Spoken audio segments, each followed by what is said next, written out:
నమస్తే. Welcome to great Andhra. మనతో పాటు ఉన్నారు సీనియర్ పొలిటికల్ అనలిస్ట్ జేఆర్ మహర్షి గారు. నమస్తే సార్. నమస్తే అమ్మా. సార్, రాయలసీమ లిఫ్ట్ ఇరిగేషన్ పనులు అనేది జగన్ గారు మొదలు పెట్టారు. తర్వాత ఇప్పుడు దానికి సంబంధించి రేవంత్ రెడ్డి గారు ఒక షాకింగ్ కామెంట్స్ చేశారు.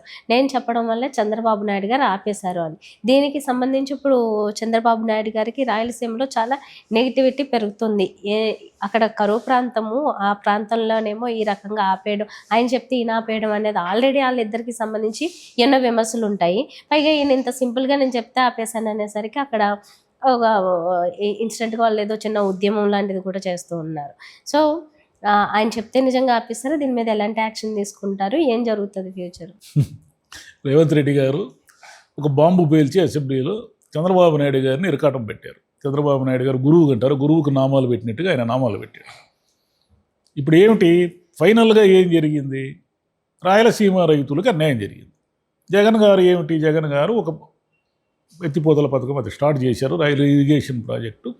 సరే, due to various reasons national green వీళ్ళు ఉన్నారు కదా, ట్రిబ్యునల్ వాళ్ళు ఉన్నారు, కేసులు వేశారు, దాని మీద అది ఆపేశారు.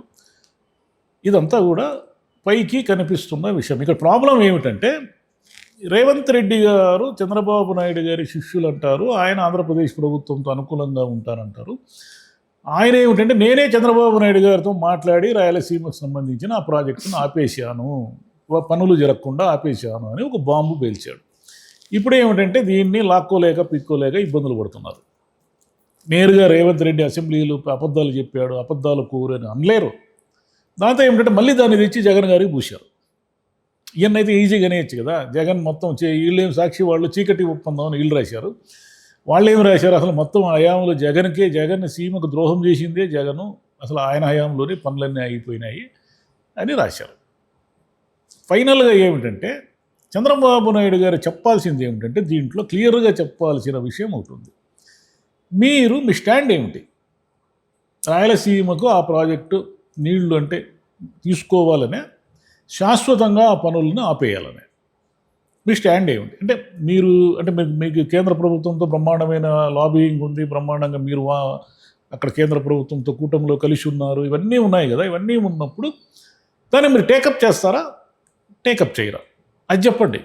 అది చెప్పకుండా రేవంత్ రెడ్డి ఏం చెప్పాడు, జగన్ ఏం చేశాడు, ఆయన ఏం చేశాడు, ఈయన ఏం చేశాడు, ఇవన్నీ అంటే తికమక అనమాట. ఫైనల్గా ఏం చేస్తారు, నువ్వు చేసావు తప్పు అని ఒకరి మీద ఒకరు బురద పూసుకోకుండా ఏం జరిగింది అంటే ఎవరు కూడా మాట్లాడకుండా గమ్మున ఉన్నారు. ఎందుకు గమ్మున ఉన్నారంటే, ఒకవైపు మాట్లాడింది రేవంత్ రెడ్డి గారు. రేవంత్ రెడ్డి గారి కౌంటర్గా ఎవరు ఇచ్చారు కౌంటరు? చంద్రబాబు నాయుడు గారు కౌంటర్ ఇవ్వలేదు. నేరుగా ఆ ప్రభుత్వానికి సంబంధించిన అధికారులు కౌంటర్ ఇచ్చారు. ఏమని ఇచ్చారంటే, అయ్యా ఆ పనులు 2020లోనే అయిపోయినాయి, జగన్ గారు మొదలుపెట్టింది నిజమే, దానికి నేషనల్ గ్రీన్ ట్రిబ్యునల్ ఉంది కదా, అది వచ్చి అడ్డంకులు చెప్పిన తర్వాత దాని మీద జరిగిన తర్వాత పనులు ఆపేయమని చెప్పింది, ట్రిబ్యునల్ ఆదేశించింది. దాంతో ఆయన పనులు ఆపేశాడు, మళ్ళీ టేకప్ చేయలేదు అని అధికారులు ఎవరో ఇచ్చారు. మరి అధికారులు ఇచ్చినప్పుడు ఒక ముఖ్యమంత్రి, తెలంగాణ ముఖ్యమంత్రి కనీస అవగాహన కూడా ఉండదు అక్కడ ఏం జరుగుతూ ఉందనేది. కనీస అవగాహన కూడా లేకుండా కేవలం తన క్రెడిట్ చెప్పుకోవడం కోసం నేను చంద్రబాబు నాయుడు గారు కలిసి ఒక విషయం మాట్లాడేసి, ఏదో టీ తాగుతూ మాట్లాడేసి మేము ఇలా డిసిజన్ తీసేసుకున్నామా, ఇవన్నీ నేను చెప్తానా, ఇప్పుడు చెప్పే అవసరం వచ్చింది కాబట్టి చెప్పాను అన్నట్టుగా ఆయన మాట్లాడారు. బీఆర్ఎస్ వాళ్ళు ఏం చేశారు? బీఆర్ఎస్ వాళ్ళు మేము గవర్నమెంట్లో ఉన్నప్పుడే ఆ పనులను ఆపేయించగలిగాము, జగన్ హయాంలోనే ఆగిపోయినాయి అంటే వాళ్ళకి అది క్రెడిట్. చంద్రబాబు నాయుడు గారిని బీఆర్ఎస్ ఎట్టి పరిస్థితుల్లోనూ పొగడదు కదా. చంద్రబాబు నాయుడు గారు గవర్నమెంట్లో ఉన్న అధికారులు ఇచ్చిన స్టేట్మెంట్ని బీఆర్ఎస్ స్వాగతించింది. అంటే దాని అర్థం ఏంటి? మేమే మా హయాంలోనే అయిపోయినాయి అని వాళ్ళు క్రెడిట్ కొట్టేయడానికి వాళ్ళు రెడీ ఉన్నారు. జగన్ గారు సాక్షి పత్రిక ఏమంటుంది? ఇద్దరి మధ్య చీకటి ఒప్పందం ఉంది కాబట్టి రాయలసీమకు అన్యాయం చేశారు అని అంటారు. దీంట్లో మొత్తంగా ఆలోచిస్తే ఏమిటంటే, జగన్ గారు అదేమిటి పర్మిషన్లు లేకుండా, అనుమతులు లేకుండా స్టార్ట్ చేసిన మాట వాస్తవమే. సరే, చాలా ప్రాజెక్టులు పర్మిషన్ లేకుండానే స్టార్ట్ చేస్తారు. ఇప్పుడు భోగాపురం స్టార్ట్ చేశారు, ఈయన శంకుస్థాపన చేశాడు. పర్మిషన్లు ఉన్నాయా? దానికి ఏమి లేవు కదా. జగన్ గారు అన్నీ తెచ్చుకున్నారు కదా ఆయన గవర్నమెంట్లో. అలాగే ఒక పనిని ఏదన్నా టేకప్ చేసేటప్పుడు దాన్ని ప్రారంభిస్తారు. ప్రారంభించిన తర్వాత పనులు చాలా ప్రాజెక్టులు అలాగే జరుగుతాయి. తర్వాత దానికి కొంతమంది కోర్టుకు పోతారు, గ్రీన్ ట్రిబ్యునల్కి పోతారు, ఇవన్నీ మాట్లాడతారు, నేషనల్ ఇదంతా వాళ్ళు ఏదో చెప్తారు, వీళ్ళు ఏదో చెప్తారు. కారణాలు ఏమైతేనేమి ఆయన హయాంలో అది ఆగిపోయిందని అంటున్నారు కదా. మీరేం చేశారు మరి 18 నెలలుగా? 18 నెలలుగా మీకు రాయలసీమ ప్రజల పట్ల ప్రేమ ఉన్నవాళ్ళు కదా. చంద్రబాబు నాయుడు గారు రాయలసీమ మనిషి, రాయలసీమ అంటే ఆయనకు నీళ్ళు ఇవ్వాలని కోరిక ఉంది, ఆయన హయాంలోనే ఎన్నో జరిగాయని మీరే చెప్పుకుంటున్నారు, రోజు పేపర్లో వేస్తున్నారు. మరి ఇన్ని చెప్తున్న వాళ్ళు 18 నెలలుగా జగన్ మోసం చేశాడయ్యా రాయలసీమ ప్రజల్ని, మేము అన్యాయం చేస్తాము రాయలసీమ ప్రజలకి అనేసి మీరెందుకు అది స్టార్ట్ చేయలేదు? మీరు కూడా ఎందుకు మూలపెట్టి గమ్మనే ప్రశాంతంగా ఉన్నారు? ఇప్పుడు ఇష్యూ వచ్చింది కాబట్టి దాని మీద చర్చలు, వాదోపవాదాలు జరుగుతున్నాయి. కానీ తమాషా ఏమిటంటే టీడీపీ అనుకూల మీడియా కూడా ఎంత మోసకారితనంగా రాస్తూ ఉందంటే వార్తలు. ఆంధ్రప్రదేశ్ ఎడిషన్లోనేమో జగన్ గారు ఇదంతా చేశారు, జగన్ గారే మోసము, జగన్ హయాంలోనే జగన్ తానే చేసి మళ్ళీ ఇక కౌంటర్ అంటే ఎదురుదాడి చేస్తున్నాడు, మొత్తం ఆయనే మోసం చేశాడని అది వేశారు. తెలంగాణలోకి వచ్చేసరికి రేవంత్ రెడ్డి గారిని మాట మాత్రము కూడా అనకుండా చాలా సింపుల్గా దాన్ని తేల్చేశారు. మామూలుగా అయితే అదే పని అసెంబ్లీలో జగన్ గారే చెప్పి ఉంటే, ఒకవేళ ఇప్పుడు రేవంత్ రెడ్డి గారు ఏం చెప్పారో అదే మాట అసెంబ్లీలో జగన్ గారు ముఖ్యమంత్రిగా ఉన్నప్పుడు చెప్పిండారు. నాకు తెల్లవారేసరికి పెద్ద బ్యానర్ వేసి ఉండేవాళ్ళు కదా, అసెంబ్లీ సాక్షిగా అబద్ధాలు చెప్పిన జగన్ అనేసి ఉండేవాళ్ళు కదా. మరి ఇక్కడ మీరు అదే మాట రేవంత్ రెడ్డి గారిని కూడా ప్రశ్నించాలి కదా. అయ్యా, ఆ మాత్రం కనీస అవగాహన కూడా లేకుండా చంద్రబాబు నాయుడు గారు మీరు కలిసి ఆపేసినట్టుగా మీరు ఎలా మాట్లాడారని అడగాలి కదా. ఏం అడగలేదు. ఎందుకంటే మీకు అనుకూలంగా ఉంటే ఒక రకంగా వార్తలు వస్తాయి, మీకు ప్రతికూలంగా ఉన్న వాళ్ళ పట్ల ఇంకో రకంగా వార్తలు వస్తాయి. మరి ఎట్లా నిష్పక్షపాతమైన మీడియా అంటారు దీన్ని? నిష్పక్షపాతమైన మీడియా అంటే ఏమిటి? ఏది వాస్తవం అది కదా చెప్పాలా. అది చెప్పకుండా మీకు అనుకూలంగా ఉన్నప్పుడు ఒక రకంగా రాస్తారు, ప్రతికూలంగా ఉన్న వాళ్ళు చేస్తే ఇంకో రకంగా రాస్తారు. జగన్ గారు భార్యాబిడ్డలను చూడడానికి పోతే సూట్ కేసులు మార్చుకున్నట్టు, అక్కడ పోయి మాఫియా గ్యాంగ్తో కలిసి ఆయన మొత్తం డబ్బు సూట్ కేసులన్నీ మార్పిడి చేసుకున్నట్టు, చంద్రబాబు నాయుడు గారు, లోకేష్ గారు కుటుంబంతో టూరు వెళితే వాళ్ళు విహారయాత్రకి, న్యూ ఇయర్ వేడుకలకు వెళ్ళినట్టు. ఈ రెండు ఆయన కూడా పిల్లల్ని చూడడానికి వెళ్ళాడని రాసిన ఏం పోయింది మీకు?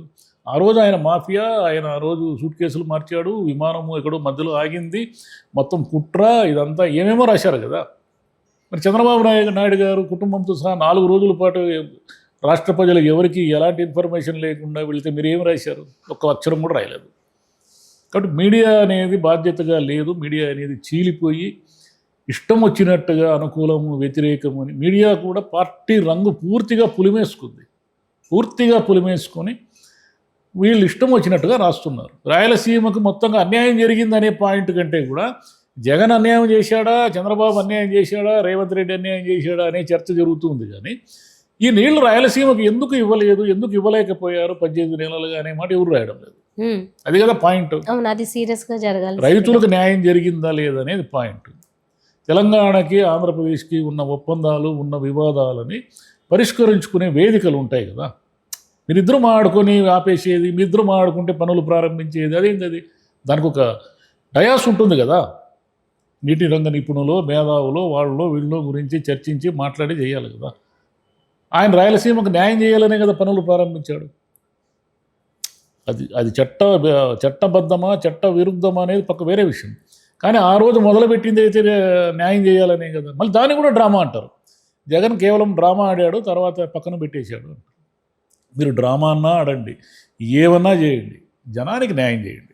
తెలంగాణ ప్రజలకైనా, ఆంధ్రప్రదేశ్ ప్రజలకైనా, రాయలసీమ ప్రజలకైనా ఏదో ఒక ఒప్పందానికి వచ్చి న్యాయం జరిగేలా చూడండి. నీళ్లు ఊరికే సముద్రంలో కలిసిపోవడం వల్ల ఏమిటి ప్రయోజనం? సరే, మొత్తానికి ఇది చర్చకు రావడం మంచిదే. ఎందుకు అంటే ఎవరు చేశారు, ఎవరి వల్ల, ఎవరు ఆపేశారు అనేది పక్కన పెడితే మళ్ళీ దాన్ని రీస్టార్ట్ చేయాలి. దానికి ఇప్పుడు ఈ చర్చ అనేది ఒక బిగినింగ్ లాగా ఉపయోగపడి అది పూర్తయిపోయింది అనుకోండి, క్రెడిట్ ఎవరైనా తీసుకోవచ్చు, ఎవరైనా క్రెడిట్ తీసుకుంది. నీళ్ళు అనేటివి ఏమిటి? వాడుకోకపోతే వృధా అవుతాయి. రాయలసీమ ప్రజలైనా, తెలంగాణ ప్రజలైనా, ఇంకో ప్రజలైనా, ఎవరైనా సరే, ఏ రైతులైనా సరే, నీళ్లకున్న లక్షణం ఏమిటి? వాడుకోకపోతే వృధాగా పోతాయి. వాడుకోవడం ఎలాగా, సమవాటా సమన్యాయం పాటించడం ఎలాగా అనేది ప్రభుత్వాలు చేయాల్సిన పని. రాజకీయ నాయకులు రాజకీయాలన్నింటికీ పులిమేసి ప్రతిదానికి రాజకీయం పులిమి ప్రజలకు అన్యాయం చేస్తే ఎట్లా? అది కరెక్ట్ కాదు. Okay, thank you sir.